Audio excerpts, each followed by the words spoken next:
नमस्कार, मैं श्यामगिरी। आप देख रहे हैं टीएफडी इंडिया डिश 24। टीएफडी इंडिया डिश 24 में आप सभी दर्शकों का स्वागत। एनडीए गठबंधन के 16 सांसद, उनकी सांसदी खत्म हो जाएगी। ऐसे में तो फंसते हुए नजर आ रहे हैं हमारे देश के प्रधानमंत्री मोदी के साथ। यह क्या हो रहा है? हर एक दिन एक नई सूचनाएं उनके लिए बड़ी चौंकाने वाली है। लेकिन बड़ी महत्वपूर्ण है कि बंगाल चुनाव के बाद जो भारतीय जनता पार्टी ने अपनी निष्ठा दिखाई टीएमसी के खिलाफ, ममता बनर्जी के, लगातार उस पर बैकफुट पर मोदी सरकार आई। मोदी सरकार ने पूरी ममता बनर्जी के टीएमसी पार्टी को बर्बाद कर दिया, पूरी तरह से बर्बाद कर दिया। ऐसा बर्बाद किया कि जैसे बहुत बड़ी दुश्मनी रही हो ममता बनर्जी के साथ। जबकि सच्चाई यह है कि ममता बनर्जी की वजह से ही नरेंद्र मोदी की सरकार बची थी। बड़ी महत्वपूर्ण है इसे जानना, इन सभी मुद्दों पर चर्चा करना कि मोदी सरकार 2024 लोकसभा चुनाव में 240 सीटों पर सिमटने के बाद जो एनडीए गठबंधन की सरकार बनी, आप दर्शकों को याद होगा कि खबर चली थी बीच में कि नीतीश नायडू इंडिया गठबंधन में आएंगे। उन्हें प्रधानमंत्री का ऑफर दिया गया था, यह सच था। यहां तक कि अखिलेश यादव हैदराबाद तक गए थे चंद्रबाबू नायडू के लोगों से मिलने के लिए और बुलावा देने के लिए। चंद्रबाबू नायडू कांग्रेस के संपर्क में भी थे, राहुल गांधी के संपर्क में थे, नीतीश कुमार संपर्क में थे। लेकिन ममता बनर्जी, शरद पवार और अरविंद केजरीवाल, यह तीनों मिलकर पर्दे के पीछे से नरेंद्र मोदी को समर्थन दे रहे थे, जिसकी वजह से नीतीश नायडू इंडिया गठबंधन के साथ नहीं आ पाए थे। यह सच्चाई थी। लेकिन इन तीनों को नरेंद्र मोदी ने बर्बाद ही किया। शरद पवार बचे हैं तो ना इधर के ना उधर के, कहीं के नहीं रह गए, बीच में लटक रहे हैं कि इधर जाएंगे या उधर रहेंगे। इंडिया गठबंधन में रह के इंडिया गठबंधन के खिलाफ रहते, उनके ऊपर भरोसा नहीं, या भरोसा खत्म हो गया। ममता बनर्जी को पूरी तरह से बर्बाद कर, इसलिए कि ममता बनर्जी आखिरी में इंडिया गठबंधन के साथ थोड़ी मजबूती से खड़ी हो गई बंगाल चुनाव के वक्त, और डिलिमिटेशन बिल पर ममता बनर्जी ने समर्थन देने से मना कर दिया मोदी को। जब खुले पर्दे के बाहर की बात आई तो साफ मना कर दिया। अब चुनाव में ममता बनर्जी के साथ जो खेल हुआ, ईमानदारी से तो नहीं हुआ, बेईमानी ही हुई। ईमानदारी पर बेईमानी भारी पड़ गई। लेकिन ममता बनर्जी के भी कर्मों का फल ही उनको मिला कि इंडिया गठबंधन में रह करके एनडीए को सपोर्ट कर रही थी, तो उनके साथ ऐसा होना ही था। तो जिस तरह से उनके विधायक और सांसदों को तोड़ दिया गया, पूरी तरह से पार्टी को छीन भिन कर दिया गया, और जो ममता बनर्जी के पास बचे उनको प्रताड़ित किया जाने लगा, अपने कार्यकर्ताओं से भाजपा पिटवाने लगी, और आज तक वह सिलसिला जारी है। अभी 2 दिन पीछे की बात अगर करें तो महुआ मोहित्रा के साथ बहुत बुरा बर्ताव वहां किया गया। गेस्ट हाउस में रहने से, जबकि सांसद के लिए गेस्ट हाउस होता है हर राज्य में, उनको रात को 10 बजे गेस्ट हाउस से निकाल दिया जाता है, और बाहर भाजपा के गुंडे 100-200 की मात्रा में संख्या में खड़े रहते हैं। सोचिए कि किस तरह भीड़ के हवाले एक सांसद को किया जाता है। और इस देश का जो लोकसभा स्पीकर है ओम बिरला, वह सिर्फ तमाशा देखता है, कुछ एक्शन नहीं लेता क्योंकि अगर किसी सांसद को किसी भी जगह पर कोई बात होती है तो वहां के प्रशासन, वहां की सरकार और राज्यपाल की जिम्मेदारी होती है। कोर्ट के आदेश के बाद भी सुरक्षा नहीं दिया गया, और रात को 10 बजे एक महिला को गेस्ट हाउस से निकाल दिया जाता है, खाली करा दिया जाता है, ताला मार दिया जाता है और भीड़ के हवाले कर दिया जाता है। यह क्या है? यह दिखाता है नीचता, इस देश की सरकार की नीचता है, इसे नीचपना कहते हैं। अब जिन 20 सांसदों को तोड़ करके भारतीय जनता पार्टी लाए, अभी विधायकों की बात नहीं कर रहे हैं, सिर्फ सांसदों की बात कर रहे हैं। विधायकों के भी बहुत बुरे हाल है। जिन 20 सांसदों को लाया गया उनको एनसीपीआई में शामिल कर दिया गया। एनसीपीआई त्रिपुरा की एक पार्टी है जिसने कोई चुनाव नहीं जीता है आज तक, जिसने लोकसभा का चुनाव भी नहीं लड़ा, जो मान्यता प्राप्त भी नहीं है पार्टी, उस पार्टी में 20 सांसदों को एक साथ जमा कर दिया जाता है और उस पार्टी के खाते में मात्र 75 रुपया रहता है। 75 रुपए वाली पार्टी में 20 सांसद एक बैक मिल जाते हैं, लाखों के वोट बैंक के साथ। अब यह बात पछती तो नहीं है, लेकिन यहीं पर मार खा गया भाजपा। मोदी अपने में भाजपा में इसलिए शामिल नहीं कर पाए क्योंकि भाजपा के लोग बगावत कर रहे थे कि दूसरे दल के लोगों को हम एक्सेप्ट नहीं करेंगे। ऐसे में एनसीपीआई में शामिल किया गया। अब एनसीपीआई में शामिल करने से संविधान और कानून यह कहता है कि बागी गुट किसी दल में शामिल हो सकते हैं, तभी उनको मान्यता मिलती है। लेकिन बागी गुट जिस दल में शामिल होंगे उस दल का प्रतिनिधित्व लोकसभा में होना चाहिए, एक ही सांसद होना चाहिए जरूर। अब एनसीपीआई का कोई प्रतिनिधित्व नहीं है और उसने चुनाव भी नहीं लड़ा, चुनाव आयोग से मान्यता प्राप्त भी नहीं है।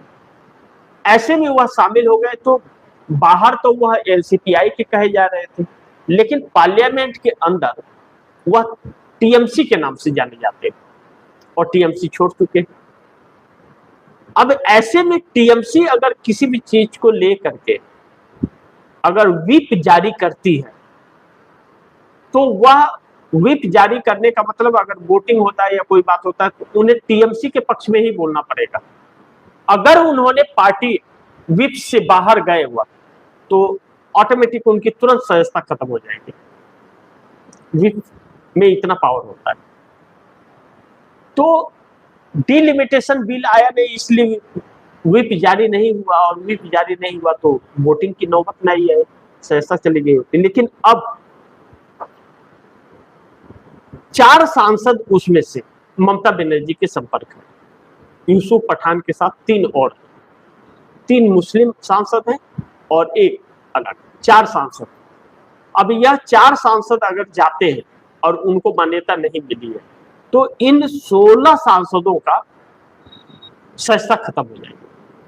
अब जो 4 सांसद ममता बनर्जी के संपर्क में आए उन 4 सांसदों के साथ स्पीकर ओम बिरला की बैठक हो रही और वह कह रहे हैं या तो हमें मान्यता दे दीजिए या तो मैं जा रहा हूं, और वह जाएंगे तो 16 की सदस्यता खत्म हो जाएगी। और ओम बिरला मान्यता दे नहीं पा रहे क्योंकि वह अधिकृत नहीं है, पार्टी छोड़ तो दिए, अधिकृत नहीं है और भाजपा कुछ व्यवस्था कर नहीं पा रही है। अब ऐसे में पेच फंस गया है। दूसरा महत्वपूर्ण यह है कि पार्लियामेंट सेशन अब खत्म हो गया है और पार्लियामेंट सेशन खत्म हो गया है तो फिर अब संकट यह है कि स्पीकर ओम बिरला क्या करेंगे। अब तो कुछ कर भी नहीं सकते, पार्लियामेंट बंद है। अब ऐसे में 4 महीना निकालना उन लोगों के लिए बहुत बड़ी दिक्कत वाली बात हो गई। इसी बीच कोर्ट का फैसला यह कहता है, कोर्ट कहता है कि में सुनवाई जो चल रही है उससे आधार यह मिल रहा है कि उनकी सदस्यता रद्द हो जाएगी। और जो उद्धव ठाकरे के 6 आए हुए हैं वह भी पार्टी लाइन से अलग है, भले 2/3 गए हैं और एकनाथ शिंदे की पार्टी में शामिल हो गए, लेकिन उनकी भी सदस्यता रद्द पे है क्योंकि शिवसेना का जो संविधान था और उद्धव गुट शिवसेना जो बनाए, यूबीटी एस जो बनाए उद्धव ठाकरे, उसका संविधान अलग हो गया। अब इस तौर पर जा नहीं सकते लोग, उन्हें बहुत कुछ प्रक्रियाओं का पालन करना पड़ेगा। अब कोर्ट कह रहा है कि आप किसी भी पार्टी से चुनाव लड़ोगे और चुनाव लड़ने के बाद उसके खर्चे से चुनाव लड़ोगे और उसके बाद आप चले जाओगे दूसरे दल में, आप पार्टी को भी धोखा दे रहे हो, पार्टी के पैसे को भी खर्च करा रहे हो, आप उसके नाम पर जीत रहे हो, अपने निर्वाचन क्षेत्र के वोटरों को भी आप धोखा दे रहे हो और आप अपने स्वार्थ के लिए जा सकते हो। ऐसा नहीं कर सकते आप। 2/3 का क्या मतलब होता है? कि पूरी पार्टी ही छीन ले जाओगे? अब जिसके पास पैसा रहेगा, इसका मतलब वो पैसे पर पूरी पार्टी के लोगों को ही खरीद के पार्टी पर ही कब्जा कर लेगा? ऐसा नहीं चलेगा। इससे उन सभी सांसदों की सांसदी पर तलवार लटक गई है, और उद्धव ठाकरे के 6 सांसद जो गए उन पर भी तलवार लटक गई है। ऐसे में भारतीय जनता पार्टी बहुत बुरी तरह से फंस गई, मामला फंस गया। और ममता बनर्जी का जो पार्टी टीएमसी थी, उसका संविधान कुछ और ही कहता है, और संविधान के हिसाब से ही पार्टी चलती है। हर पार्टी का, हर राजनीतिक दलों का एक अपना संविधान होता है। जैसे हर कंपनी का अपना एक प्रोफाइल होता है कि वह किस तरह से अपने बिजनेस को इंप्रूव करेगा, और उसके बिजनेस का कानून क्या होगा, तरीके क्या होंगे, तनख्वाह कब देगा किसको, किस तरह से आदमी को रखना है, किस तरह मैनेजमेंट करना है, क्या करना है, किस ऑर्डर ले आना है तो उसमें किस तरह के फायदे कैसे उसमें बचाने हैं। इसके बहुत सारे तरीके होते हैं। लेकिन उसमें अगर कोई बगावत कर देता है, या 4 डायरेक्टर हैं और 2 डायरेक्टर अलग होकर के बोलेंगे हम कंपनी पे कब्जा कर लेते, नहीं, उसका संविधान बहुत मायने रखता है कि वह कंपनी का संविधान क्या है। चेयरमैन, सीईओ, मैनेजिंग डायरेक्टर, बहुत सारी चीज होते हैं इसमें। तो उसमें भी उसी तरह के हिसाब किताब, पदाधिकारी होते हैं, महासचिव होते हैं, अध्यक्ष होते हैं, उपाध्यक्ष होते हैं, महामंत्री होते हैं, कोषाध्यक्ष होते हैं, राष्ट्रीय अध्यक्ष होते हैं। तो इसमें यह लोग मात खाकर फेल हो गए। इन चीजों का ध्यान इन लोगों ने नहीं दिया। बस यह था कि मोदी के पास पैसे बहुत हैं, चलो पैसे लो और चलो निकलो, 2/3 है कानून। तो यहाँ पे मामला फंस गया। तो अब उन 4 को मनाने की कोशिश की जा रही है, क्योंकि वह 4 नहीं गए तो संस्था नहीं जाएगी। जब तक कोर्ट का आदेश नहीं आएगा तब तक संस्था बची रहेगी। कोर्ट आदेश देता कि इनकी संस्था रद्द की जाए। अब स्पीकर ओम बिरला को भी पार्टी बना दिया गया कोर्ट में। पहली बात, स्पीकर भी इस रडार में आ गए। ऐसे कैसे आप किसी को भी बैठ करके कमरे में चाय पी करके बात कर लेते हैं? तो सारा दांव इन लोगों का उल्टा पड़ रहा है। तो 4 को फिर से मनाने की कोशिश हो रही है, लेकिन वह 4 क्या करेंगे? यूसुफ पठान को भारतीय जनता पार्टी अपने में नहीं रखेगी। जब शाहनवाज हुसैन और मुख्तार अब्बास नकवी को नहीं रखी, जो ओरिजिनल भाजपाई थे शुरू से सालों साल, तो यूसुफ पठान को रखेगी क्या? सवाल ही नहीं उठता है। और यूसुफ पठान साफ कर रहे, 3 सांसद उसमें 4 सांसद साफ कर रहे कि हम एनडीए को सपोर्ट नहीं करेंगे, वोट का वक्त भी आएगा तो हम वोट नहीं देंगे। तो जब वह एनडीए को सपोर्ट करने को तैयार ही नहीं है, तो वह 16 के साथ कैसे रहेंगे?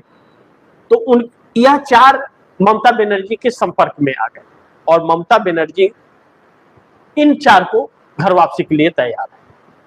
अब ऐसे में वह 16 न घर के हो रहे हैं न घाट के हो रहे हैं। उसी में साइनी घोष भी है, कोकिला भी है, और भी लोग हैं।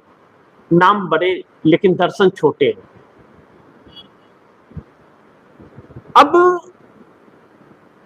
साइनी घोष जो है वह किस तरह से चड्ढा की चड्ढी बना रही थी, किस तरह से ममता बनर्जी बन रही थी हवाई चप्पल पहन के। अब तो भले वह जींस पैंट पहनती हैं, चश्मा भी लगाती हैं, पहले नहीं लगाती थी, अब चश्मा भी लगाती हैं, और जींस पैंट टी शर्ट भी पहनती है, और सरकार के पक्ष में बयान भी देती है, लेकिन संस्था ही नहीं बच पा रही है। और इनकी संस्था जाने के बाद अगर चुनाव होता है लोकसभा का, तो जेएनजी आंदोलन से जो प्रभाव पड़ा है इस वक्त, और इन लोगों को लेकर के इनके क्षेत्रों में, निर्वाचन क्षेत्रों में जो आक्रोश है, उससे कैसे निपटेंगे? और जेएनजी जिस तरह से सरकार के पीछे पड़ा है, चुनाव आयोग के भी पीछे पड़ेगा, तो क्या होगा? और इनको फिर टिकट देगी भाजपा, इसकी गारंटी नहीं है, और यह स्वयं टिकट जीत नहीं पाएंगे चुनाव। यानी कि इनके 3 साल के कैरियर को खत्म कर दिया भारतीय जनता पार्टी। हालांकि चुनाव में जाएंगे तो इन सीटों पर ममता का जनाधार है, तो ममता को कुछ तो कामयाबी मिलेगी। 20 में 10 तो जीत के आ सकती है, हो सकता है 20 के 20 जीत के आ जाए। तो सरकार उलझ गई है और वह 20 सांसद भी उलझ गए। तो 4 सोच रहे हैं कि हम अपनी जान बचा लें, काहे के लिए 3 साल बर्बाद करें हम। तो वह 4 जाने को तहत मान मनोबल का दौर शुरू है। कौन मानता है नहीं मानता है यह देखना बड़ी महत्वपूर्ण होगा, लेकिन वह सांसद कैसे रहेंगे, भाजपा उन्हें अपने में शामिल करेगी नहीं और इन लोगों को भी शामिल नहीं कर रही है। तो यहाँ पर पेच फंसा हुआ है और वह अब साथ एनडीए के रहने को तैयार नहीं है। तो एनडीए में जो यह लोग आ गए थे, इससे जो धक्का लगता है, तो मोदी जो 318 जोड़ रहे थे, एक साथ में फिर 26 गायब हो जाएंगे। तो और यह 16 की सदस्यता चली जाएगी, तो उनके फिर वहीं पर आ जाएंगे 292 पर। फिर नीतीश नायडू खड़े हो जाएंगे कि हम हैं तो सरकार है, नहीं तो सरकार नहीं। और दोनों बड़ी दिक्कतों में हैं। जिस तरह जेएनजी का प्रभाव पड़ रहा है, उससे उनकी भी रातों की नींद उड़ी हुई कि क्या होगा। प्रधानमंत्री के तब हाथ पांव सब फूलने लगे, तो डर लगने लगा। ऐसे में इन 16 सांसदों की सांसदी खत्म हो जाएगी। तो इसमें मोदी इस तरह से फंस रहे हैं कि मोदी ने तो 362 के चक्कर में इन लोगों को तोड़ा था और ममता को सबक सिखाने के। यहाँ तो मोदी ही फंस जा रहे हैं, खुद ही इनके साथ क्या से क्या हो रहा है, मोदी के साथ कुछ समझ ही नहीं आ रहा है इनको। खुद ही भाजपा के भी लोग इनके खिलाफ हो रहे हैं, एनडीए के भी लोग हो रहे हैं, अपने नजदीकी लोग भी हो रहे हैं। ऐसे में एनडीए गठबंधन को यह बहुत बड़ा झटका है अगर 16 सांसदों की सांसदी खत्म होती है, संसद से सदस्यता इनकी खत्म हो जाती है, तो फिर एक बहुत बड़ा झटका मोदी सरकार को लगेगा। फिर जो सपना था इनका कि हम डिलिमिटेशन बिल पास कर लेंगे और डिलिमिटेशन बिल लेकर के आएंगे, वह सपना इनका अधूरा ही रह जाएगा। इस बात से इनकार नहीं किया जा सकता। बाकी आप दर्शकों की क्या राय है, क्या सुझाव है, कमेंट बॉक्स में जरूर दीजिएगा। इस खबर को ज्यादा से ज्यादा शेयर कीजिएगा, अपने दोस्तों को भी कहिएगा आगे शेयर करिए। और आपने अगर टीएफडी इंडिया न्यूज 24 को सब्सक्राइब नहीं किया, सब्सक्राइब कर लीजिए, अपने दोस्तों को भी कहिएगा सब्सक्राइब कर। मिलते हैं अगली खबर के साथ, तब तक के लिए नमस्कार।